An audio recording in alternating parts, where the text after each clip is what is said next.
Hermano, muy buenas tardes o noches. Son las 7, bueno, depende. Son las 7 de la noche con 2 minutos aquí en el sur de California. Es mayo 10 del 2019. Hoy día en muchos países latinos se celebra lo que se conoce como el Día de las Madres. Y bueno, mi mamá está en el cielo. Hay muchos que sus madres no están. Pero los que tienen la mamá con ustedes, pues denle mucho amor, denle mucho cariño y díganle a su mamá que la aman, que la aprecian por todo lo que ella hizo por ustedes.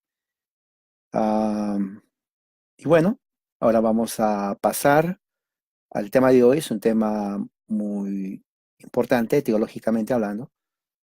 Como les dije anteriormente, vamos a usar mucha Biblia y muchos textos bíblicos. Vamos a empezar entonces con una oración para poder aprovechar el tiempo. Padre celestial, gracias por esta noche. Que tu amor y misericordia sea con nosotros en todo momento, así ahora y siempre, en el nombre de Jesús. Amén. Muy bien. Entonces, siguiendo con el tema de la Confesión de Fe de Escocesa, 1560. Para los que no saben y para recordar, yo creo que es bueno, siempre hago esta introducción. El presbiterianismo que nace en Escocia es el presbiterianismo que John Knox lleva después de haber sido instruido, entrenado, discípulo de uh, Juan Calvino en Ginebra. Entonces, John Knox, va a Escocia para llevar la reforma allá y el Parlamento escocés le pide a él y a otros 5 teólogos que también se llamaban John, por eso se llaman los 6 Johns o los 5 Juanes en español, para que redacten una confesión de fe de las doctrinas principales de la reforma presbiteriana y lo hacen. Entonces, cuando lo hacen, se llama la Confesión de Fe Escocesa de 1560 porque le terminaron ahí. Entonces, prácticamente la Confesión de Fe de Escocia vino a ser en ese momento la doctrina original del presbiterianismo. De ahí entonces comienzan ellos a usar esa confesión para otras confesiones. Y también sirve como base para la confesión de Westminster, que 80 años más tarde se hace en, en Londres, en 1643. De ahí sale lo que se conoce los documentos de Westminster, que viene a ser el Catecismo Mayor, Catecismo Menor de Westminster y la Confesión de Westminster, que es parte del presbiterianismo, donde esas confesiones pues, nos enseñan las bases de lo que nosotros creemos. El presbiteriano nunca enseña que las confesiones son inspiradas, sino más bien son subordinadas a la palabra de Dios. ¿Por qué es la necesidad de confesiones? Porque recuerde que durante la Reforma la iglesia cristiana estaba representada por la iglesia católica romana. Entonces los reformadores querían reformar la iglesia, especialmente lo que tiene que ver con la autoridad papal. En toda Europa, cuando sale la reforma con Lutero, luego Calvino viene, la acaba, la define Calvino, la desarrolla más que lo que hizo Lutero, porque Lutero, bueno, murió.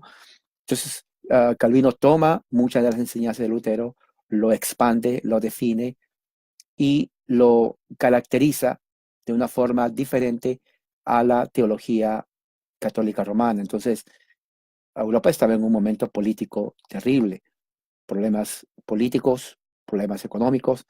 Había una revuelta en toda Europa en ese tiempo, el avance del Islam también en Europa. Entonces, cuando John Knox va a Escocia, 1559, entonces ellos dicen, no, no queremos el gobierno episcopal anglicano, sino más bien queremos un gobierno presbiteriano de ancianos.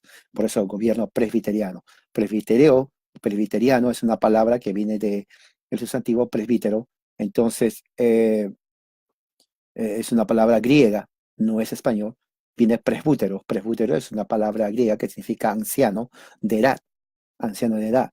Pero dentro del contexto de iglesia, quiere decir que los oficiales de la iglesia son ancianos.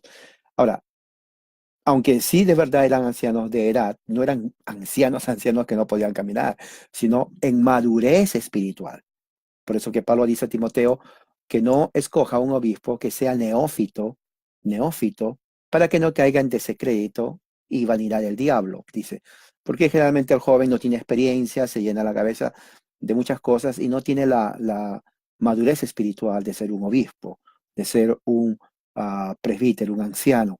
Entonces, el gobierno de la iglesia es un gobierno presbiteriano, o sea, de ancianos, no de un pastor como es en el evangelicalismo, en el pentecostalismo. Ellos no entienden eso. Es un gobierno de presbíteros, de ancianos. Ancianos son presbíteros. Entonces, el gobierno de iglesia del Nuevo Testamento es presbiteriano, ¿no? Presbiteriano. No es uno que yo soy el pastor aquí, no.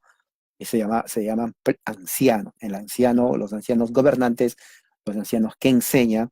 Y también habían otros oficiales, como por ejemplo los diáconos, los que ayudaban, y también los maestros.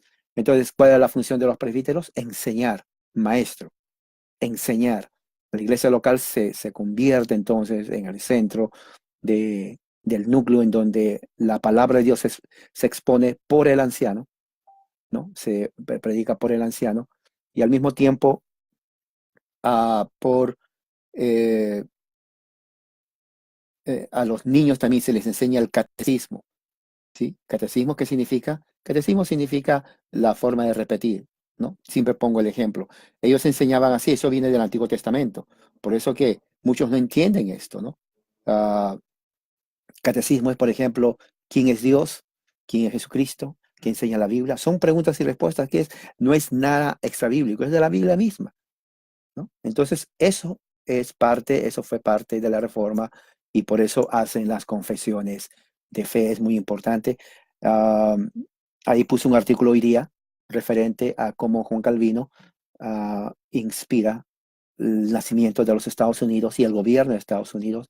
Es pura historia, hermano, es pura historia. Entonces, todo eso se tiene que entender para saber qué es la iglesia reformada. Entonces, cuando sale la iglesia presbiteriana reformada, es la única iglesia entonces, en ese entonces, que le hace frente al catolicismo romano, porque no había otra. Entonces, la reforma se va expandiendo en Francia, en Escocia, en Irlanda, en Inglaterra, ¿no? En todas otras partes de Europa, en Alemania, ¿no? En Bélgica, en Suiza, en Noruega, en Suecia.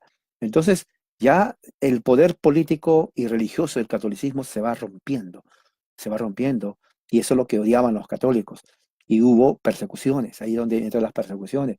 Ah, durante la dinastía del rey de Inglaterra, de Stuart, entonces a partir del siglo XVII es cuando empiezan las persecuciones contra los puritanos, que vienen a ser teólogos ingleses de la iglesia anglicana que comienzan a predicar la pura palabra de Dios. Por eso le llaman puritanos, porque ellos predicaban la pura palabra de Dios. Puritano, de ahí decían puritanos. Y ellos predicaban y eran gente sabían las escrituras. Entonces, miles de puritanos, miles de ellos, que eran perseguidos por su fe, vienen a lo que se llama los Estados Unidos, 1620, 1630, 1640, 1670, ¿no? La tierra era virgen aquí en América, en la parte oeste, y comienzan a fundar colonias. 95% puros calvinistas, presbiterianos, puritanos en los Estados Unidos de América. Entonces, el origen de los Estados Unidos es puritano-calvinista. Así, puritanos calvinistas, ¿no?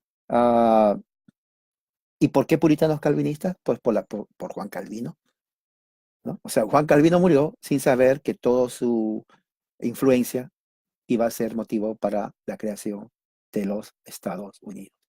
Muy bien, entonces es en ese contexto que hacen esta confesión de fe. ¿Qué dice el capítulo 11? El capítulo 11 habla sobre la eh, ascensión de Cristo. Es un capítulo un poco largo. Bueno, cuando digo de capítulo no quiero decir de hojas, pero lo que ponen ahí es más largo que los otros. Y voy a poner por partes para no salirnos o confundirlos o perder el hilo de la conversación. Entonces, vamos a poner ahí.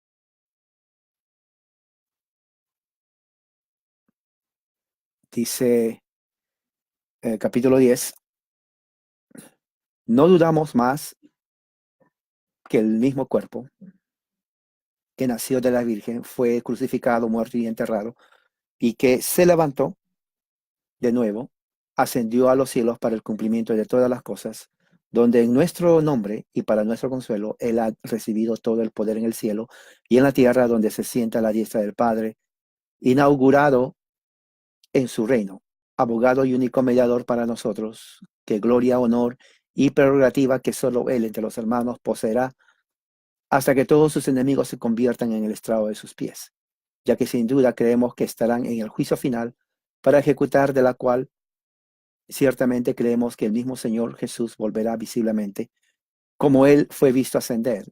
Y luego creemos firmemente que llegará el momento de la restauración y la restitución de todas las cosas, de manera que aquellos que desde el principio hayan sufrido violencia, daño y maldad por causa de la justicia, heredarán la bendita inmortalidad prometida por la justicia principio.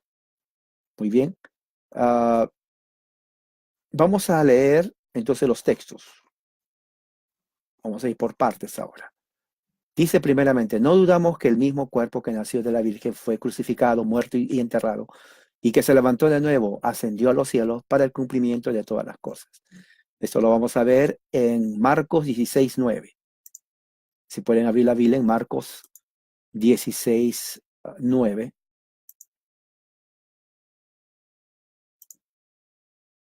Marcos capítulo 16, versículo 9. Y Marcos 16:9 dice la bendita palabra de Dios, y después de haber resucitado, muy temprano el primer día de la semana, Jesús se apareció primero a María Magdalena, y de la que había echado fuera 7 demonios, ¿no? Es lo que dice.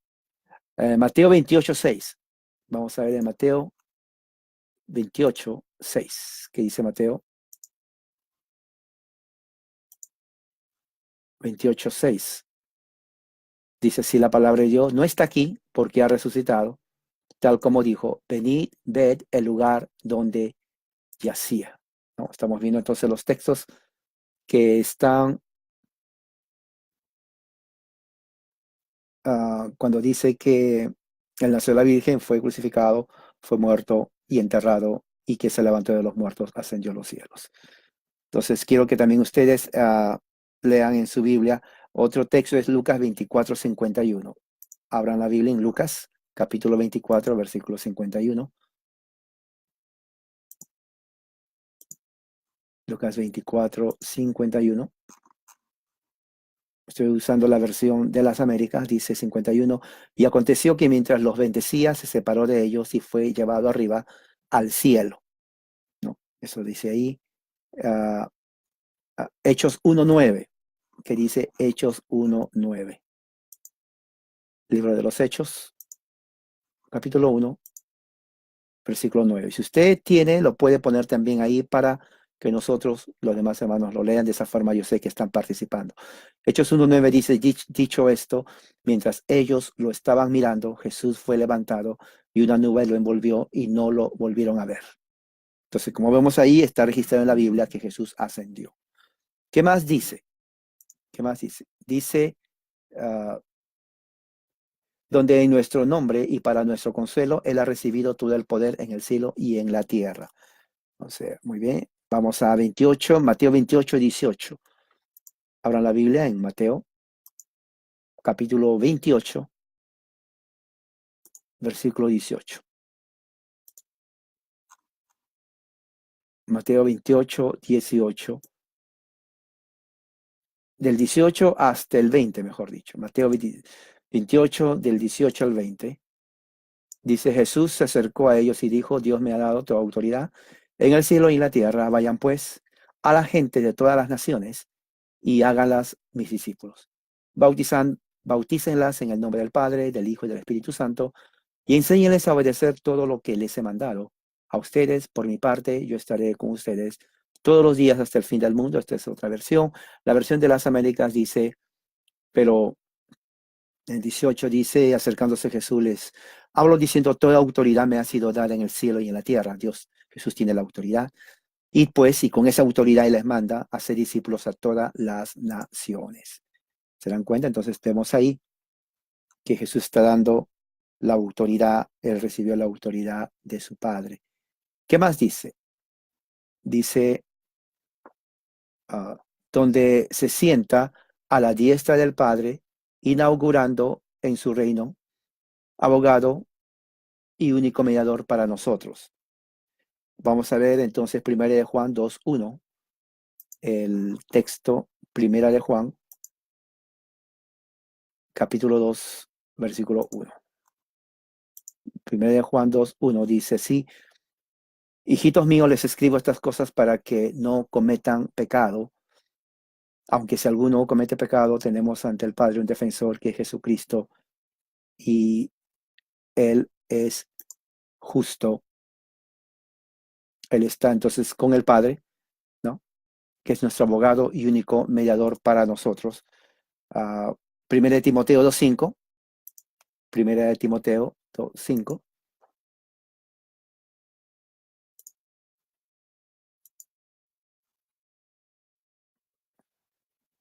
La verdadera viuda, perdón, 1 Timoteo 2:5, no, perdón, hablé entre el capítulo equivocado. 1 Timoteo 2:5 dice: porque no hay más que un Dios y un solo hombre que sea el mediador entre Dios y los hombres, Cristo Jesús. La versión de las Américas dice: porque hay un solo Dios y también un solo mediador entre Dios y los hombres, Cristo Jesús, hombre. Entonces vemos ahí que, muy bien, gracias. Si pueden poner textos, hermanos, lo pueden poner, así me dicen que están siguiendo. Vamos entonces que Jesucristo es el mediador entre Dios y los hombres, ¿no? Es el mediador entre Dios y los hombres. Dice para nosotros, donde se sienta como abogado y único mediador para nosotros, cuya gloria, honor y prerrogativa que solo Él entre los hermanos poseerá, hasta que todos sus enemigos se conviertan en el estrado de sus pies. ¿Qué versículo dice eso? Salmos 110:1. A ver, busquen Salmo 110:1. Libro de los Salmos, capítulo 110, versículo 1. Dice así en la versión de las Américas: dice el Señor a mi Señor, siéntate a mi diestra, hasta que ponga a tus enemigos por detrás de tus pies. Ese es un texto clave. Ese texto nos está diciendo prácticamente que Jesús está a la diestra de Dios, reinando desde arriba, ¿no? Su reino declarado. No está establecido todavía, pero va a ser su reino declarado. Y nos está diciendo que va a reinar de esa forma hasta que ponga a todos sus enemigos debajo de sus pies. Todos los enemigos de Cristo son los enemigos de la iglesia, en el aspecto religioso y político. Entonces, cuando suceda eso, entonces Jesús va a establecer su reino, lo va a consumar y se lo va a entregar al Padre. Así, eso es lo que está diciendo. ¿Ok? Muy bien, ¿qué más? Mateo 22:44. Lean en Mateo 22:44. Mateo 22:44.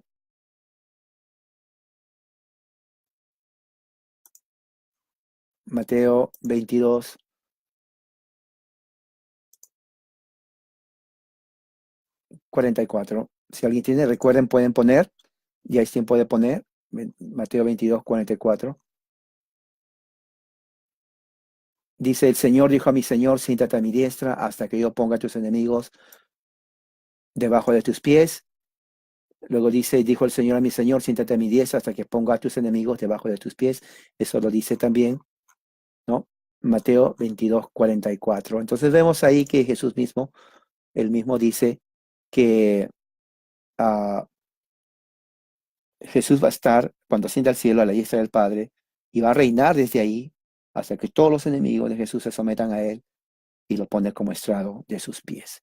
¿Cuál otro texto tenemos? Tenemos en Marcos 12:36. Marcos 12:36. ¿Qué dice Marcos 12:36?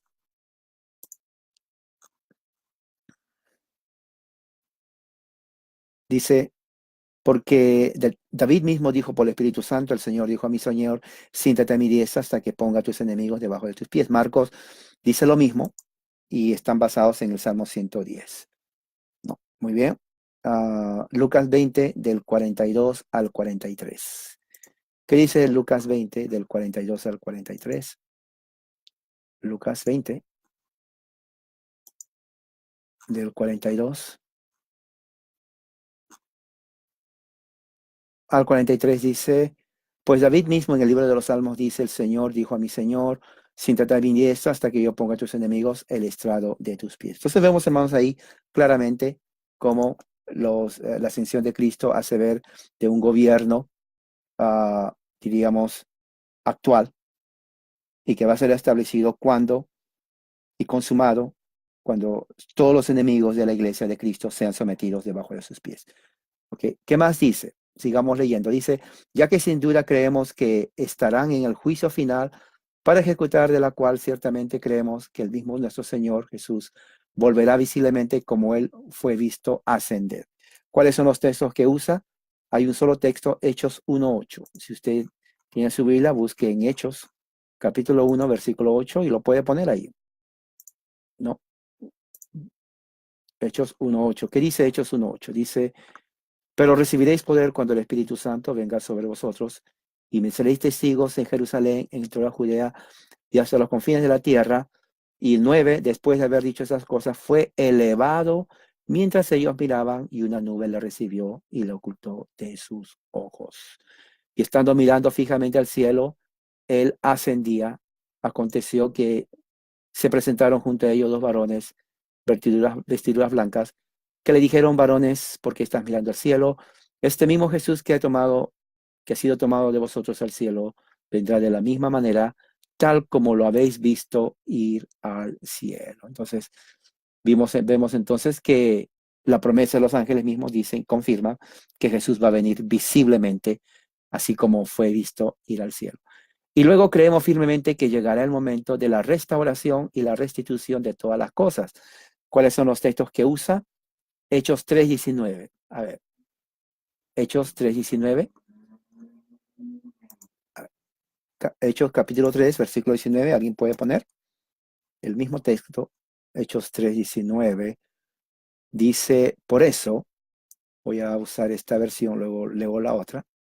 Dice, por eso, vuélvanse ustedes a Dios y conviértase para que Él les borre sus pecados y el Señor les mande tiempos de alivio, enviándoles a Jesús, a quien desde el principio había escogido como Mesías para ustedes, aunque por ahora Jesucristo debe permanecer en el cielo hasta que Dios ponga en orden las cosas. Fíjese, hasta que Dios ponga en orden las cosas. Como dijo por medio de sus santos profetas que vivieron en los tiempos antiguos, Moisés anunció a nuestros antepasados, el Señor su Dios hará que salga de entre ustedes un profeta como yo, obedézcanlo en todo, porque en todo lo que les diga, porque todo aquel que no haga caso de ese profeta será eliminado del pueblo. Esto es una profecía. ¿Qué dice la versión de las Américas? 21 dice, aquí en el cielo debe recibir hasta el día de la restauración de todas las cosas, acerca del cual Dios habló por boca de sus santos profetas en los tiempos antiguos. ¿Se dan cuenta? Entonces vemos ahí que va a estar con Dios su Padre hasta la restauración de todas las cosas. Bien, entonces vamos a pasar a la otra parte que nos está diciendo, que nos enseña esta confesión. Voy a ponerlo aquí. Esta es la segunda parte. Y aquí está. Dice ahí, leamos. Pero a la inversa, los obstinados, desobedientes, los opresores crueles, las personas inmundas, los idólatras y todo tipo de infieles serán arrojados en la mazmorra de la oscuridad absoluta, donde su gusano no morirá ni su fuego se extinguirá. El hecho de cuándo, el fecha de cuándo o de qué día y del juicio para ser ejecutado en él mismo no es solo para nosotros un freno mediante la cual se refrenan nuestros deseos carnales, pero también tal inestimable consuelo que ni la amenaza de los príncipes mundanos, ni el temor a la muerte temporal y el peligro presente nos mueven a renunciar y abandonar la sociedad bendecida, iglesia, que nosotros los miembros tenemos con nuestra única cabeza, y mediador Cristo Jesús, a quien confesamos, reconocemos como el Mesías prometido, el único jefe de la Iglesia, nuestro justo legislador, nuestro único sumo sacerdote, abogado y mediador, en cuyos honores y oficios, si algún hombre o ángel se atreven a entrometerse, los detestamos y los aborrecemos por completo como blasfemos ahí, a nuestro soberano y supremo gobernador Cristo Jesús. Entonces, esta segunda parte ya se refiere entonces juicio sobre los que son incrédulos. Entonces, vamos a ver los textos, vamos a leer otra vez.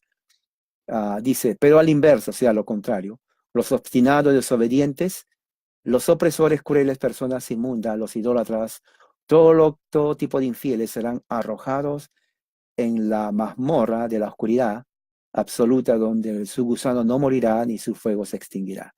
Veamos los textos que utilizan aquí. El texto está en Apocalipsis 21:27. Apocalipsis 21:27. A ver, el que lo tiene lo puede poner. Apocalipsis 21:27. Dice así la bendita palabra de Dios, y jamás entrarán en ella nadie inmundo, ni el que practica abominación y mentira, sino solo aquellos cuyos nombres están escritos en el libro de la vida del Cordero. Ahí vemos claramente lo que dice. Otro texto está en Isaías 66:24, esto está en el Antiguo Testamento. Isaías 66:24, si lo tiene, puede ponerlo. Isaías 66:24 dice, y cuando salgan verán los cadáveres de los hombres que se rebelaron contra mí, porque su gusano no morirá, ni su fuego se apagará, y serán el horror de toda la humanidad. Un texto que usa Knox. Mateo 25:41 es otro texto. Mateo 25:41. Capítulo 25 Mateo. Versículo 41, si lo tiene, lo puede poner. Dice Mateo 25:41, entonces dirán también a los de su izquierda, apartaos de mí, malditos, al fuego eterno que ha sido preparado para el diablo y sus ángeles. Ahora, bien interesante estas frases, porque generalmente uno no lee eso, ¿no? Uh, no, no lee esto y están confundidos. Hay mucha confusión dentro del evangelicalismo en cuanto a la escatología, ¿no? Y a mucha interpretación también. Ahorita no estamos entrando en detalle eso, porque estamos viendo solamente los textos bíblicos que John Knox usó para justamente fundamentar este tema de la ascensión y todo lo que tiene que ver. Otro texto está en Marcos 9:44 al 46. ¿Qué dice Marcos 9, del 44 al 46? Marcos 9:44 al 46. Dice así. Déjame ver dónde está. Aquí lo tengo. Esta versión, 44-46. Dice, donde el gusano de ellos no muere y el fuego no se apaga. Y si tu pie te es ocasión de pecar, córtalo, te es mejor entrar cojo a la vida que teniendo los dos pies echados al infierno. Donde el gusano de ellos no muere y el fuego no se apaga. Entonces, vemos claramente también lo que está diciendo. Otro texto está en Mateo 22:13. Vamos a Mateo 22. Capítulo 22, versículo 13. Mateo 22, versículo 13. Dice así la palabra de Dios. Entonces el rey dijo a los sirvientes, atadle las manos y los pies, echarlo a las tinieblas de afuera. Allí será el llanto y el crujir de dientes. 14, porque muchos son llamados, pero pocos son escogidos. Es un texto muy interesante para hablar acerca de la escatología, lo que dice Jesús. ¿Por qué Jesús dice eso? Ok, muy bien. ¿Qué más dice lo que estamos leyendo? Dice que la fecha, ¿dónde estamos? ¿Dónde nos quedamos? Ok, vamos a seguir. 9, a ver. Ok, la fecha de cuándo, de qué día o del juicio para ser ejecutado en el mismo, no es solo para nosotros un freno mediante la cual se refrenan nuestros deseos carnales, pero también tal inestimable consuelo, que ni la amenaza de los príncipes mundanos, ni el temor a la muerte temporal, el peligro presente nos mueven a renunciar y abandonar la sociedad bendecida, la iglesia, que nosotros los miembros tenemos como con nuestra única cabeza y mediador, Cristo Jesús. ¿Qué texto se utiliza? Vamos a ver a 2 de Pedro 3:11. Segunda de Pedro, capítulo 3, versículo 11. Segunda de Pedro, capítulo 3, versículo 11, lo pueden poner si lo tienen. Dice, pero según su promesa, nosotros esperamos nuevos cielos y nueva tierra, en los cuales mora la justicia, ¿no? Es lo que dice, lo que pone Knox de Pedro. Ahora, 2 de Corintios 5, 9 al 11. 2 de Corintios 5, 9 al 11. 2 de Corintios capítulo 5, versículo 9 al 11. Dice así la bendita palabra de Dios. Si lo tiene, lo puede poner, hermano. Así yo sé que están siguiendo.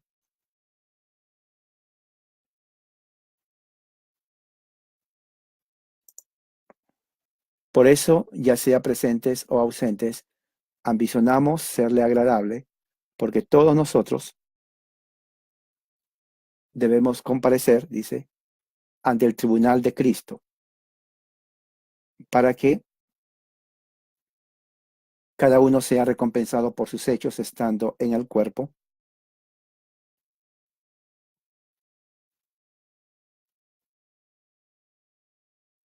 de acuerdo con lo que hizo, sea bueno o sea malo. Por lo tanto, conociendo el temor del Señor, persuadimos a todos los hombres, pero a Dios somos manifiestos. Y espero que también seamos manifiestos en de nuestras conciencias. Muy bien, entonces es un texto muy claro en cuanto a la venida de nuestro Señor.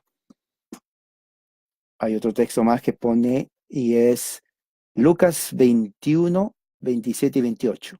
Lucas capítulo 21, 27 y 28. Lucas capítulo 21, versículo 27 y 28 dice, y entonces verán al Hijo del Hombre que viene en una nube con poder y gran gloria. Cuando estas cosas empiezan a suceder, erguíos, levantad la cabeza, porque se acerca vuestra redención. Es muy bueno. Ok, a ver, otro texto. Está en Juan 14:1. El Evangelio de Juan, capítulo 14, versículo 1. Si lo tiene, por favor, póngalo. Juan, el Evangelio de Juan, capítulo 14, versículo 1. Bueno, vamos a leer del 1 hasta el 3. Juan 14, del 1 al 3, y así. No se turbe vuestro corazón, creer en Dios, cree también en mí. En la casa de mi Padre hay muchas moradas. ¿Dónde está esto? Se fue, ok. Hay muchas moradas. Si no fuera así, os lo hubiera dicho. Porque voy a preparar un lugar para vosotros.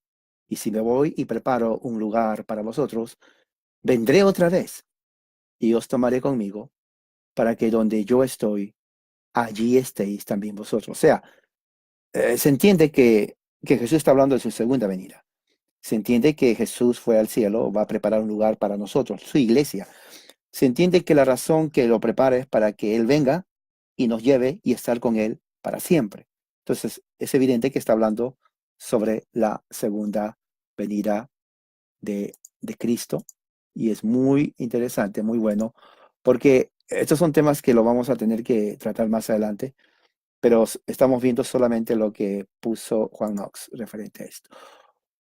Y al final termina diciendo en cuyos honores y oficios, si algún hombre o ángel se atreven a entrometerse, lo detestamos, aborrecemos por completo como blasfemos a nuestro soberano y supremo gobernador Cristo Jesús. Ahora, la última parte se dirige a los blasfemos. ¿Quiénes son los blasfemos? Son aquellos que, los herejes, ¿no? Los herejes, los que se meten a la iglesia a enseñar cosas diferentes, que quieren refutar la doctrina verdadera de Jesús, que crean divisiones, disensiones en la iglesia, crean envidias, pleitos, amarguras, peleas, ¿no? Crean todo aquello que va en contra de la palabra de Dios. Entonces, Juan no se está dirigiendo a ellos. Y fíjese, de una manera fuerte, porque mira lo que dice. Dice, ah, si algún hombre o ángel se atreve a entrometerse, o sea, entrometerse quiere decir si alguien se mete a la iglesia a enseñar algo diferente, sin autoridad. Mira lo que dice. Dice, lo detestamos y aborrecemos por completo. Está fuerte eso, ¿no? Lo detestamos y aborrecemos por completo. Y todos saben en la historia de la iglesia cristiana, saben que Juan Knox era de un carácter no terrible, pero, o sea, no tenía paciencia, explotaba. Ustedes saben que él se enfrentó con la reina de Escocia, ¿no? Y le dijo que la mujer no tiene poder, la mujer no tiene por qué estar en una situación de poder, ¿no? Lo llamaba el gobierno tirano de las mujeres, ¿no? Y muchos hoy en día, los liberales dicen que Juan Knox era un, hasta inclusive homofóbico y también xenofóbico y también misogínio. ¿Por qué? Porque dice que odiaba a las mujeres. No, no odiaba a las mujeres. A Calvino también, a Lutero también. O sea, la propaganda antirreforma ponen a los reformadores como antimujeres que odiaban a las mujeres. Y eso es totalmente falso. Lo que Juan Knox estaba diciendo desde el punto de vista político era dos, porque la reina no era cristiana y era era tirana, una tiranía tremenda, es verdad. Pero al mismo tiempo decía, eso le corresponde al hombre, no a la mujer. Ahora, de ahí sacan mucho y dicen, oh, ya ves cómo a la mujer lo pone de menos. No lo está poniendo de menos. Está simplemente lo que la Biblia dice. Él respetaba a la mujer, decía que la mujer tenía un papel, pero no de esa altura necesita ser un hombre. Dios puso al hombre como gobernador, pero eso es otro tema. Tengo un escrito de eso también. Pero aquí, entonces, por eso él tenía Juan Knox tenía era directo. Cuando algo tenía que ver en contra del evangelio, él no estaba con que, bueno, hay que perdonarle. Oh, Dios es amor, hay que perdonarle. Te doy una florecita, disculpa, te entendemos. Aquí todos somos tolerantes, aquí no se juzga, como hoy en día hablan, ¿no?, los evangélicos. No, él decía, usted ofende a Dios, usted ofende a la sana doctrina, te detestamos. Por completo te detestamos. Y eso es fuerte, ¿no? ¿Y qué más dice? Los aborrecemos por completo. ¿Se imagina? Aborrecer por completo. O sea, no aceptaban nadie ni nada que venga a afectar la doctrina pura del Evangelio de Cristo, ¿no? Y a él no le importaba que le criticaran. Si Juan no estuviera aquí, ya se imagina lo que estuviera haciendo. Hubiera sido posiblemente, diríamos, ah, aborrecidos, aborrecidos de ese tipo. Ahora, alguien pone ahí, fueron hijos de su tiempo. Sí, pero también de nuestro tiempo. Déjame explicar por qué. Porque ellos no estaban enseñando algo que no se aplica hoy. Por ejemplo, ellos enseñaban acerca de la ascensión, pero la ascensión no es de su tiempo, es bíblico y es para todos los tiempos. Número dos, lo que dijo no referente a lo que estoy hablando, no era para su tiempo, es inclusive para ahora, porque eso es lo que dice Dios. Dios pone un orden y en el orden, inclusive presbiteriano, tanto de gobierno, de iglesia como gobierno también, de Estado, Dios pone al hombre como la persona que está a cargo del dominio y del gobierno, no a la mujer, no a la mujer. Así que, aunque fueron hijos de su tiempo, el mensaje es para nuestro tiempo, eso hay que enfatizar. Mi abuelo fue de su tiempo, pero cuando mi abuelo me decía, tienes que obedecer a tu mamá y respetar a tus mayores, no está hablando de su tiempo, está hablando también de mi tiempo. y está hablando del tiempo de mis hijas y del tiempo futuro, porque el respeto no tiene nada que ver con el tiempo. Eso quiero aclararlo. O sea, no hay que confundir. Una cosa de su tiempo sería, por ejemplo, colgar a las brujas. Ok. Pero el método puede ser para su tiempo, pero el castigo no es de su tiempo. El castigo es para nuestro tiempo, porque Dios aborrece a las brujas. Es lógico. Entonces, cuando Calvino, cuando Knox, cuando Lutero hablaban, no estaban hablando a su tiempo, aunque estaban hablando ahí. Estaban hablando verdades que trascienden todo el tiempo. Así que eso quiero dejarlo en claro, porque cuando se dice su tiempo es como decir, es como que estamos hablando de historia. O sea, es un museo, porque si fuera así, entonces yo les digo, mañana vayan a un museo y me ahorro mi tiempo de enseñarles esto, porque en un museo está todo. Bueno, no todos tienen. Pero no estamos hablando de algo histórico sin relevancia. Estamos hablando de algo histórico con relevancia. No estamos hablando de algo histórico intrascendente, sino algo histórico trascendente. Esa es la diferencia entre cuando se habla, por ejemplo, de cosas de la fe cristiana en la religión. Hay cosas en la religión donde sí son de su tiempo, por ejemplo, las ceremonias judías. Ya no hay que sacrificar, porque era sombra de lo que había de venir. Era del tiempo de ahí que tenían un propósito, el Mesías. Ya vino el Mesías, ya no hay necesidad, porque Él es nuestro Cordero. ¿Me entiende? Pablo habló muchas cosas de su tiempo, pero también es de nuestro tiempo. Por ejemplo, el orden de la iglesia, que el obispo sea marido de una sola mujer, que no sea ebrio, que no sea dado al vino y un montón de cosas. Eso fue para su tiempo, pero también para nuestro tiempo. ¿Me entiende? Ah, otra cosa, que la mujer se atavíe con ropa decorosa. Eso fue para su tiempo y también para nuestro tiempo. Claro, la diferencia está en que en ese tiempo tenían otro tipo de vestimenta. En nuestro tiempo hay otro tipo de vestimenta. Entonces, aunque los detalles pueden cambiar, el principio sigue. El principio no cambia. Entonces, eso hay que tener tener en cuenta lo que está hablando, la justificación por la fe.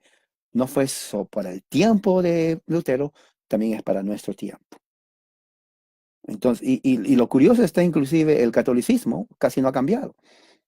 Cambia de papas, pero en realidad ellos siguen lo mismo. Entonces, mientras exista, digamos, una doctrina en donde se niega la justificación por la sola fe, por la sola gracia, por la sola fe en Jesucristo, entonces el mensaje del Evangelio reformado se va a tener que predicar.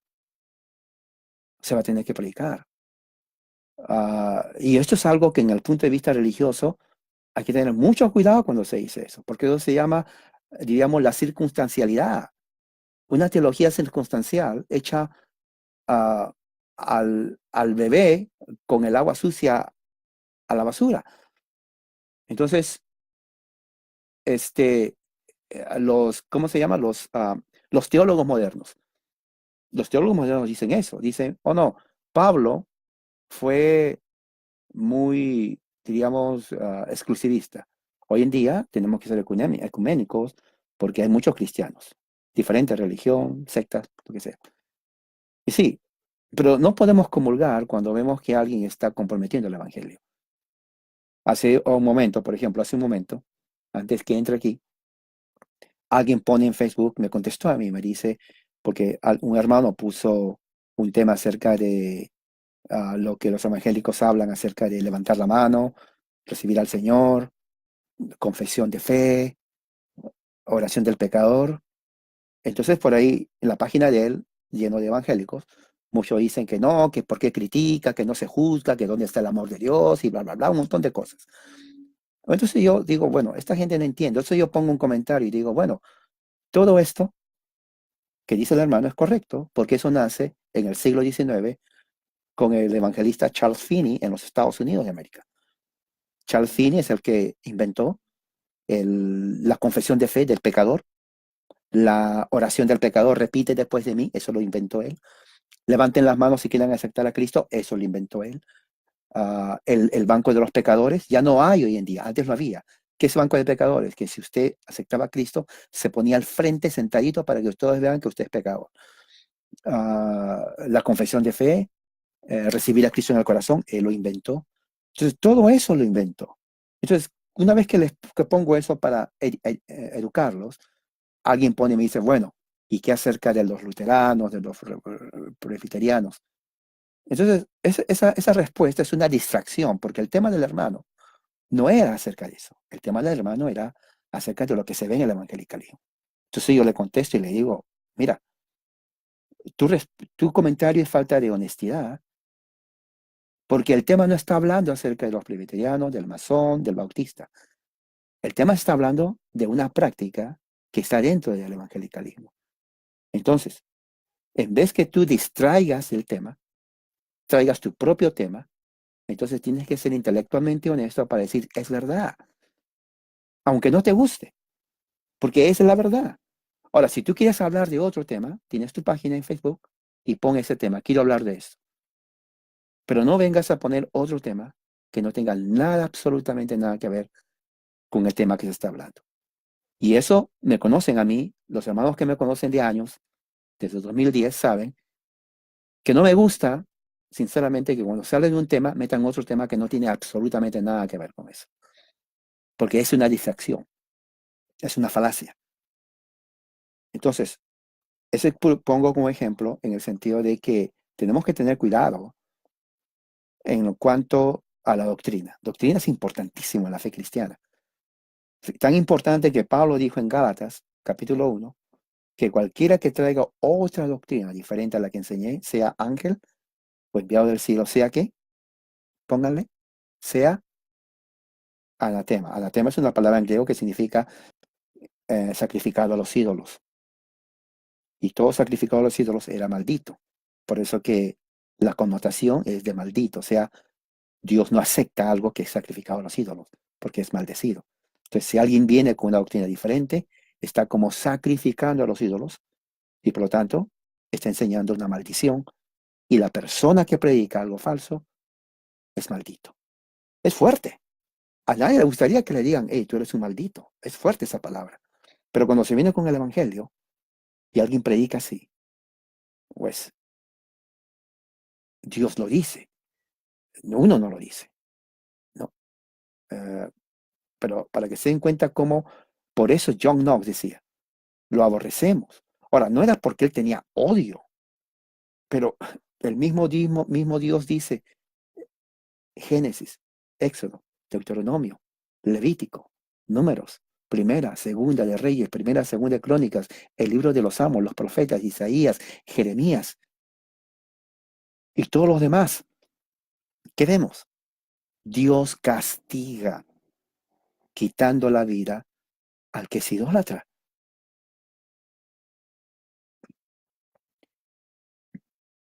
La ira de Dios está sobre eso. Entonces, cuando usted estudia la Biblia, nuestra doctrina cristiana, lo que creemos, es tan sagrada, es tan divina, que no podemos nosotros simplemente aceptar una desviación. Por eso que los puritanos se llamaban precisionistas. Los puritanos se llamaban precisionistas porque ellos estaban precisos en la teología. Muchos dicen por ahí, no, hay un coro evangélico, dice, no me importa la iglesia que tú vayas, si detrás del Calvario tú estás. Si tu corazón es como el mío, dame la mano y mi hermano será un abrazo, café, té y regalos. Ese corito no es correcto. Porque si se dan cuenta, dice, si tu corazón es como el mío. La pregunta es, ¿cómo sé lo que hay en tu corazón? ¿Cómo sabes tú lo que hay en mi corazón? No lo sabemos. Usted no sabe, ni yo lo sé. Entonces, esa religión sentimentalista es antibíblica. No puedo decir, no me importa la iglesia que tú vayas. Oiga, si se va a un mormón, a un Rosacruz, a una iglesia testigo de Jehová, bueno, dame la mano, hermano. Si tu corazón es como el mío, dame la mano, mi hermano, será y será un abrazote. No, eso no puede ser. Es si la doctrina, la fe que tenemos está fundamentado en la doctrina bíblica. De lo contrario, Yo no puedo decir que alguien es mi hermano. De veras, yo he aprendido eso. Oh, pero él también lee la Biblia. Sí, pero yo no puedo decir. O sea, yo he aprendido a refrenarme. Antes yo decía, oh, hermano, hermano, hasta a los seres que le decía hermano. Pero no, tenemos que llegar a un momento de madurez espiritual.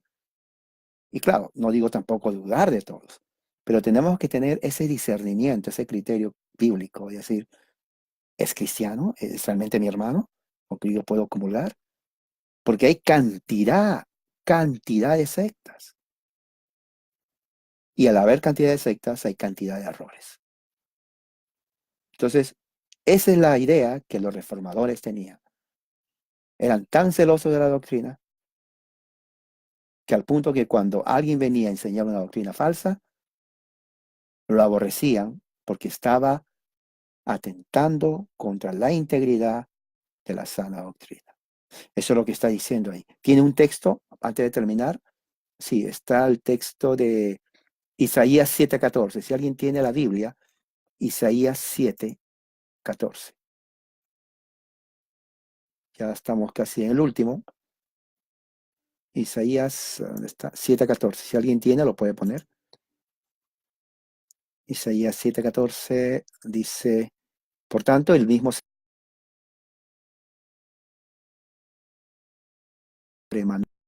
que es Dios con nosotros. No sé si se tengo, pero veamos donde dice Efesios 1:22. ¿Qué dice Efesios 1:22? Efesios 1:22.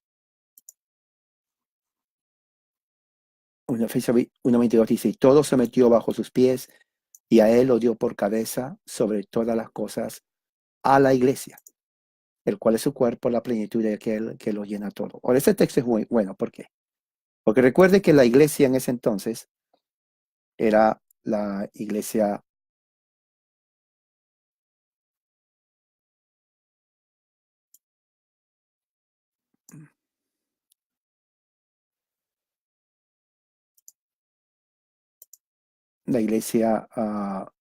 católica romana. Entonces, el Papa era la cabeza de la iglesia católica romana y de la cristiandad.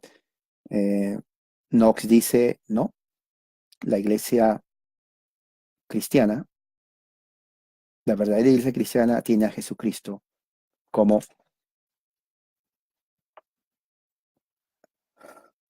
la cabeza de la iglesia y no,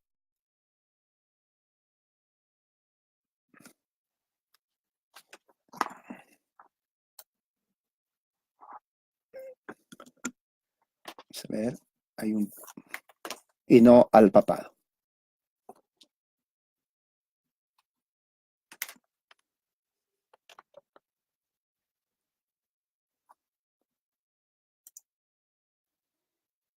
Bien, entonces hay otro texto,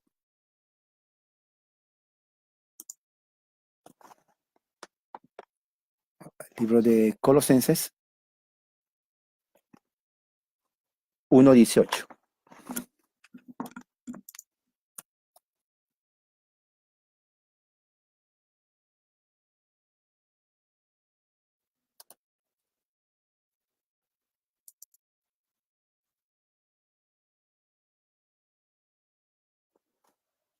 Libro de Colosenses 1:18. Ok. La conexión está un poco fallando, pero esperemos que... ¿Qué dice Colosenses 1:18?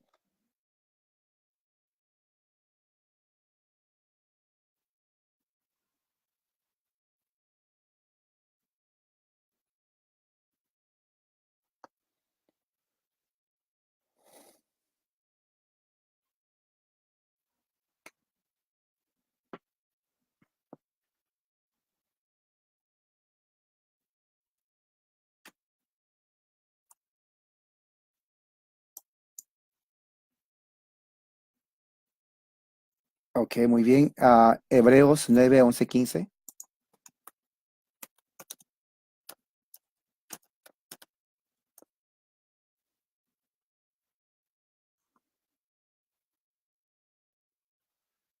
Hebreos 9, 11, 15.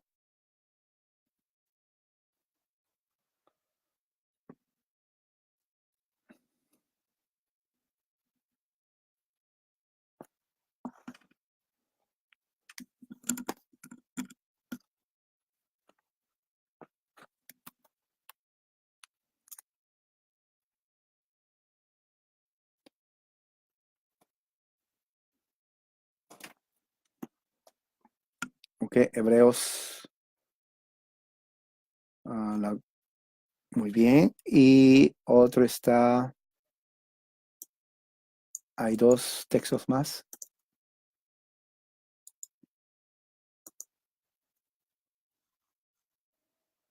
Primero de Juan 2, 1, 1, 12 al 5. Tengo problemas con esto, pero prácticamente ya casi este es el final. Y dice, para terminar, los consideraban blasfemos, consideraban blasfemos al Señor Jesucristo. Muy bien. Entonces, hermanos, terminamos así, de esta forma. Ah,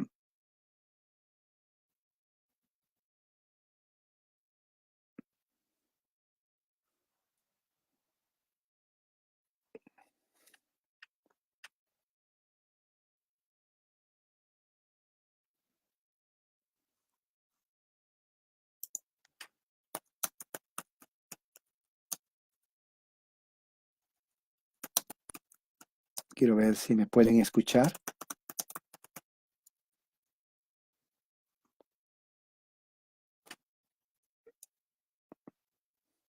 ¿Me pueden escuchar, hermanos, lo que estoy hablando?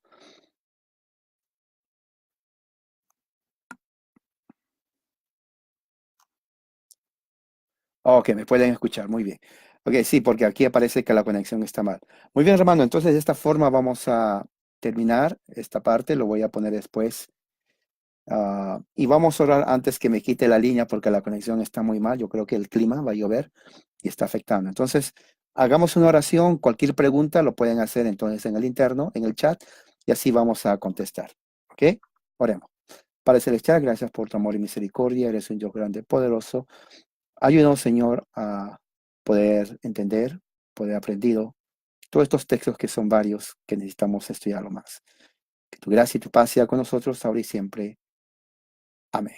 Hermanos, que la paz y la gracia de Dios sea con todos ustedes. Amén.